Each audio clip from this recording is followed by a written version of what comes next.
There's coffee in that nebula, get the cheese to sickbay, and whatever you do, don't go to Warp 10. We're taking a trip to the Delta Quadrant with Star Trek Voyager Elite Force. Most Star Trek games tend to focus on the Next Generation or the original series. Heck, even DS9 got a few games. There's been a lack of Star Trek games for the other shows. However, Star Trek Voyager did get at least one entry in the form of Elite Force.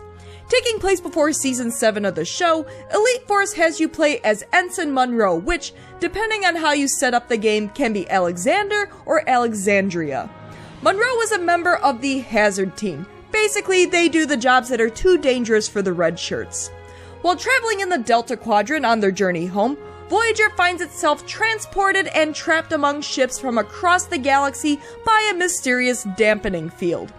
It's up to the ingenuity of the Voyager crew and the Hazard Team to find a way out and thwart a plan for a galaxy-wide domination by an ancient Delta Quadrant species.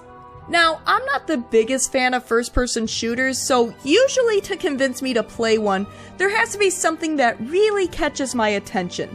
The fact that this is a Star Trek game and a Voyager game with the complete cast of Voyager was enough. And you know what? It's an alright time for Star Trek fans and particularly Voyager fans. For one thing, it's a pretty solid Voyager story, feeling like a lost extended episode from Season 6. Oh, the aliens are attacking you? They're just trying to communicate! That has to be the most Voyager ending to a mission if ever I saw one. It's all a little weird. We're Starfleet officers. Weird is part of the job. Helping to make the game feel like Star Trek is the Voyager cast lending their voices.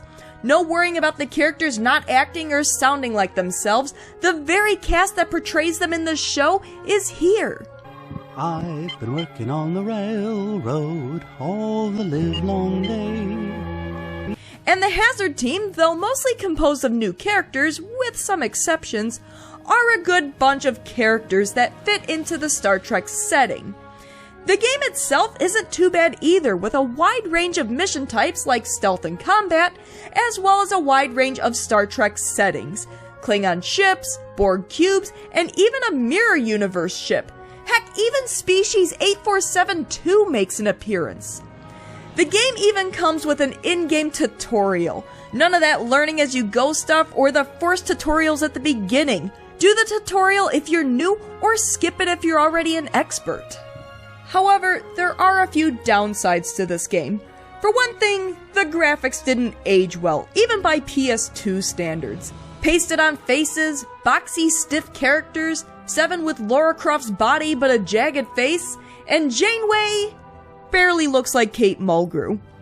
My bigger complaint, though, is that while most of this game feels like Star Trek, the second half of the game shifts more to sci-fi horror, feeling less like Star Trek and more like something like Aliens. I know it's hard to be diplomatic in a Star Trek fashion in a game based around combat, but I shouldn't be feeling so much like Rambo in a Star Trek game.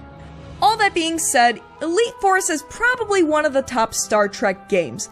Though not my favorite Trek game, it's very solid with decent gameplay, plot, and characters.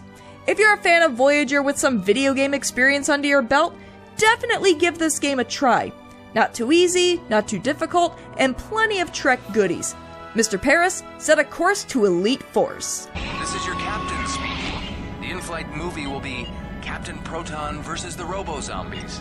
If you enjoyed this mini review, make sure you check out the full review. And if you like what you see, be sure to like my video, subscribe to my channel, and tell your friends. Thanks for watching, and see you next time.